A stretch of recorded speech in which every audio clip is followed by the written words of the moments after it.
ឥឡូវងាកមក Facebook តាក់ទងនឹងក្រសួងរ៉ែថាមពលបូមខ្សាច់កាត់បន្ថយការបូមខ្សាច់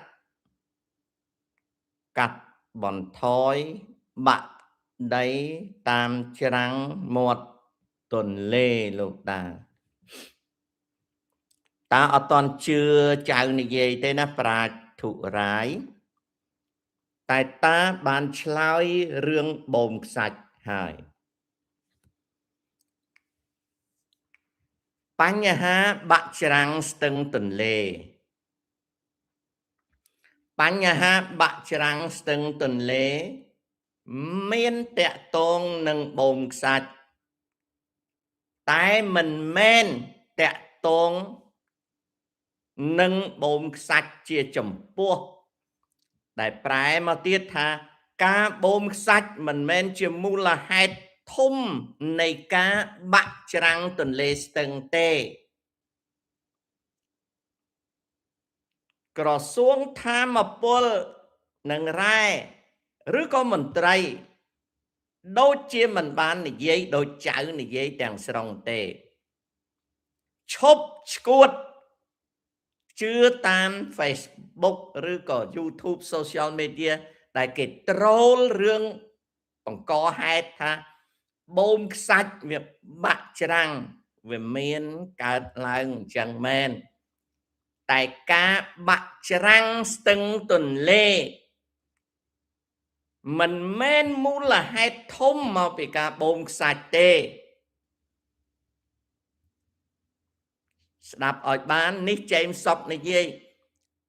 ហើយខ្ញុំនឹងធ្វើ real ធ្វើ short បន្ថែមទៀតបញ្ជាក់ការបាក់ច្រាំងស្ទឹងទន្លេវាមានតាក់ទងនឹងការបូមខ្សាច់តែមិនមែនជាកត្តាធំតែឈប់បូមទៅវាអត់បាក់នោះទេមិនមែនជាកត្តាធំដែលថាឈប់បូមខ្សាច់ទៅវាឈប់បាក់ទេពីព្រោះការបាក់ច្រាំងស្ទឹងទន្លេវាបាក់ដោយសារកម្លាំងទឹកហូរការប្រែប្រួលនៃអេកូបរិស្ថានណាវាបាក់ដោយសារពេលទឹកស្រកខ្លាំងពេកដល់ពេលទឹកឡើងជំហុកពេកចរន្តខ្សែទឹកក៏វាចូលរួមអញ្ចឹងរៀបរាប់ដំបូងការបាក់ច្រាំងវាជាបាតុភូតធម្មជាតិវាមិនមែនទៅបាក់ច្រាំងសម័យឥឡូវទេទន្លេស្ទឹងព្រែកជីកបាក់ច្រាំងរាប់ពាន់ឆ្នាំហើយវាជាបាតុភូតធម្មជាតិនឹងមួយទៀតវាតាក់ទងនឹង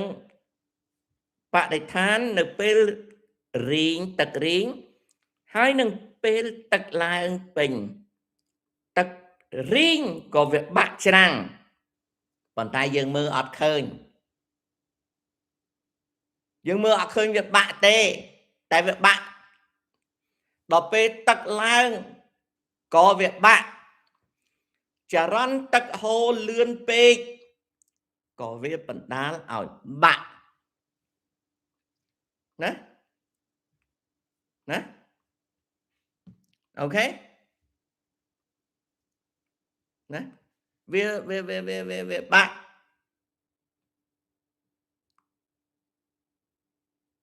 ដូច្នេះហើយការចោទប្រកាន់ថាបូមខ្សាច់វាបណ្ដាលឲ្យបាក់ច្រាំងវាអាចត្រូវ 5% អីចឹងតែវាមិនមែនឈប់បូមខ្សាច់ហើយច្រាំងលែងបាក់ទេ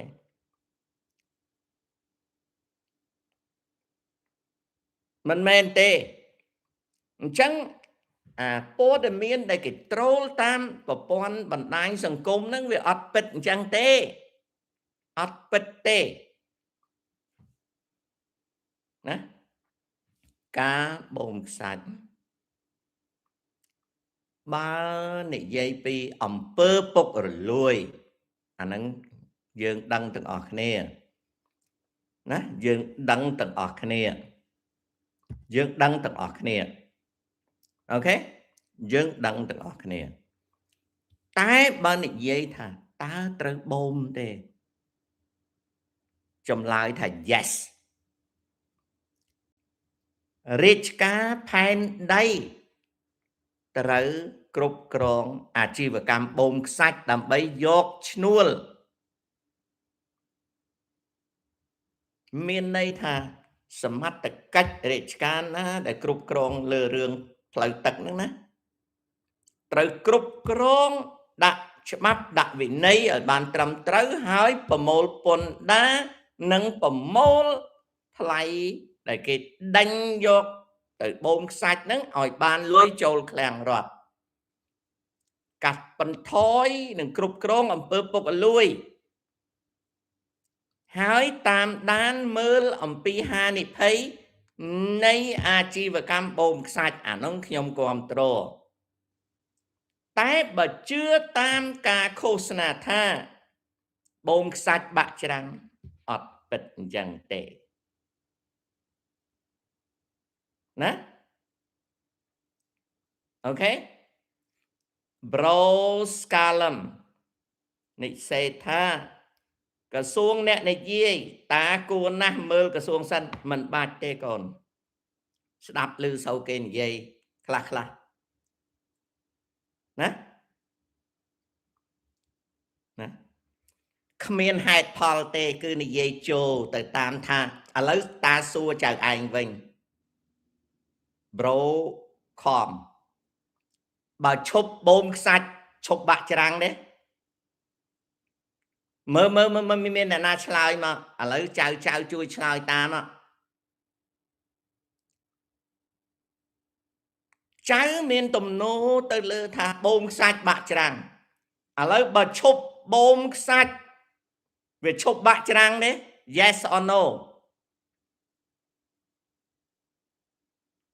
សុំចម្លើយបើឈប់មានការបូមខ្សាច់វាឈប់បាក់ច្រាំងទេយីចាំបាច់ទៅស្ដាប់អាក្រសួងណានិយាយក្រសួងនេះក្រសួងខួរក្បាលនេះមនុស្សមិនមែនសាច់តែគេថាទេណាចៅឥឡូវចៅឯងឆ្លើយមើលតើពេលឈប់បូមខ្សាច់បាក់ច្រាំងឥឡូវជិះឡានទៅខេត្តបាត់ដំបងហើយដើរមើលស្ទឹងសង្កែត្រើយខាងកើតនិងត្រើយខាងលិចទៅមើលស្ទឹងសង្កែទៅមើលមេកង់លើទៅមើលស្ទឹងស្លាគូទៅមើលស្ទឹងសៀមរាបទៅមើលស្ទឹងពោធិ៍សាត់ដើរមើលទៅលោកអើយលោកណាដើរមើលទៅលោកអើយលោកណាដើរទៅមើលទៅតើអាស្ទឹងសង្កែនឹងគេបូមខ្សាច់ឲ្យបានវាបាក់សពថ្ងៃផ្ទះម្ដាយខ្ញុំ4ខ្នងគេរុះចោលអស់ឥឡូវអាដីផ្ទះនឹងបាក់អស់លីងដែលឆ្នាំ70មកដល់ផ្ទះខ្ញុំនឹងវាប្រហែល60ម៉ែត្របាក់អស់ហើយ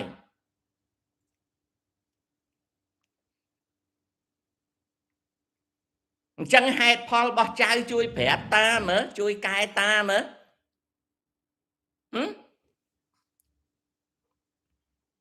អូខេ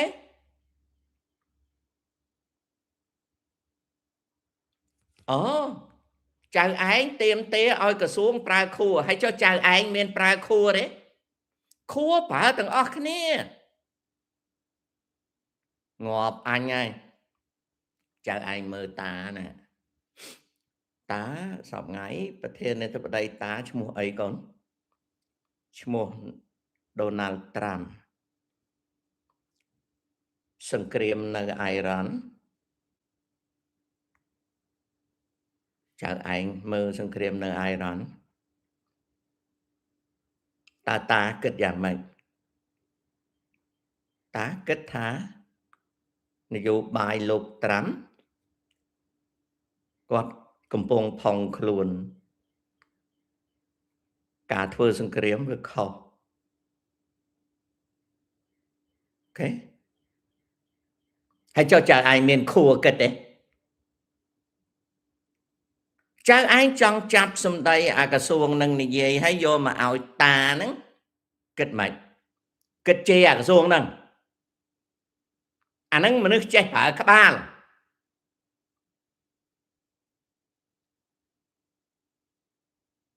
ហាមាត់ឡើងមែនហើយតាគួរណាស់តែប្រើខួរហើយចុះអាក្រសួងហ្នឹងវានិយាយនឹងខុសហើយអីវានិយាយនឹងអាចមិនត្រូវ 100% ប៉ុន្តែវាមិនខុសទេហើយបើចង់ឲ្យវាប្រើខួរហើយចៅឯងមិនក៏មិនចេះប្រើខួរអីសត្វតែគេក្រសួងគេត្រូវប្រើខួរត្រឹមត្រូវហើយប៉ុន្តែខ្លួនឯងចេះប្រើខួរទេតើខ្លួនឯងឆ្លើយបានទេបើឈប់បូមខ្សាច់តាមដងទន្លេវាឈប់បាក់ច្រាំងទេ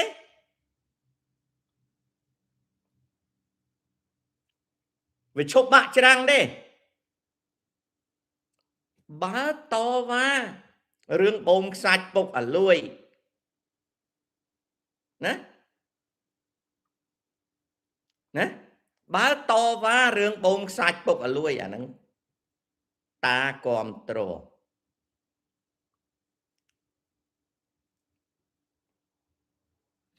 ណាតាគាំទ្រ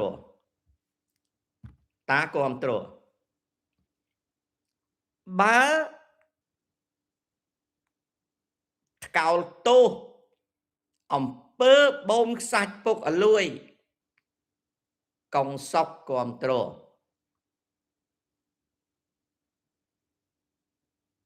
កងសុកគាំទ្រអញ្ចឹងយើងគិតទាំងអស់គ្នាណែប្រាប់ឲ្យហើយណាចៅតាមិនមែនគាំទ្រការបូមខ្សាច់ពុកអលួយទេតាទើបតែនឹងនិយាយហើយថារាជការត្រូវគ្រប់គ្រងយកពន្ធយកថ្លៃឈ្នួលឲ្យបានណាលោកពន្ធយកថ្លៃឈ្នួលឲ្យបានអូខេយកពន្ធយកថ្លៃឈ្នួលឲ្យបានដើម្បីណា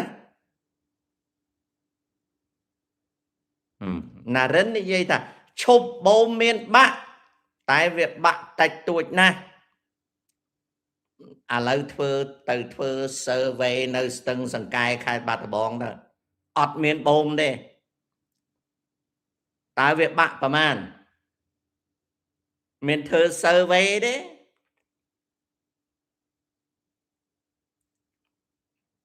មានធ្វើ survey ទេអាហ្នឹងមួយណាកូនណានឹងរឿងតិចតួចមតិតិចតួចឥឡូវត្រឡប់មកទៀត